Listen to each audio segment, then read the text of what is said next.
Bonjour, nous voici devant la salle Clément Gis à Châlons-en-Champagne où se tient la deuxième édition du week-end de la BD indépendante et derrière cette porte se trouvent 14 dessinateurs locaux. On y va ? Donc c'est la deuxième édition de la week-end de la BD indépendante. Qu'est-ce que vous en pensez ? Beaucoup de bien parce qu'on a besoin de ce type d'animation en centre-ville et là on est sur une animation très décalée. C'est vrai que la BD est importante dans la vie de tout le monde, mais la BD est peu présente dans la ville. On a souvent des expositions de peinture, on a souvent des expositions d'art plastique. On a peu d'animation autour de ce 9e art qu'est la bande dessinée, et à voir ce salon, cette deuxième édition, qui prend de l'ampleur par rapport à l'année dernière, est une bonne nouvelle pour la BD, je pense, et puis une bonne nouvelle pour nous, pour l'animation chalonnaise. Avez-vous eu des coups de cœur ? J'ai eu effectivement quelques coups de cœur. Je suis en train de me faire dédicacer l'un des ouvrages qui a été publié par Lolita. Et puis, il y a d'autres choses que je trouve intéressantes dans ce qui a été présenté, dans ce qui est présenté.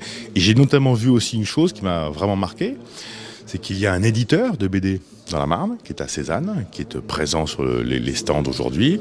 Et ça montre que non seulement on a des gens qui vont écrire des BD, dessiner des BD, mais on a aussi des gens qui vont les éditer pour pouvoir diffuser auprès du plus grand nombre les œuvres qui sont présentées aujourd'hui. Donc c'est une bonne nouvelle d'avoir l'ensemble de la chaîne, c'est-à-dire ceux qui vont vendre, le libraire qui est présent, ceux qui vont éditer le livre et ceux qui vont écrire les BD en question. Donc on a toute la chaîne qui est présente aujourd'hui dans ce festival et c'est une bonne chose. Quelles sont les nouveautés apportées cette année ? Les nouveautés, on a en fait cette année une exposition autour de Philippe Gurel.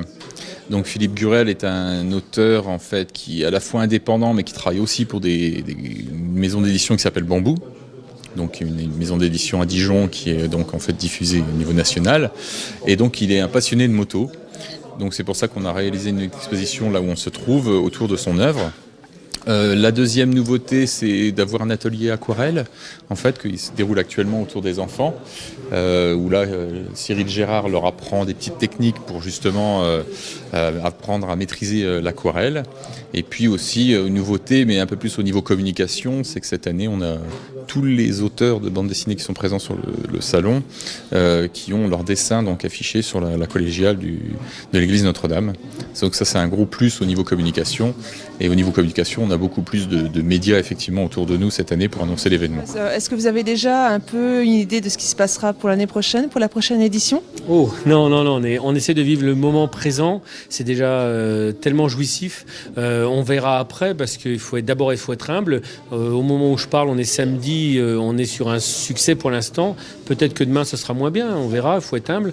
Et après, on avisera en fonction de ce qui a fonctionné mieux que d'autres choses. Je suis en face de l'atelier aquarelle tenu par Cyril Gérard. Il y a beaucoup d'enfants, ça fonctionne très fort. Ça, c'est des choses qu'on est sûr qu'on refera.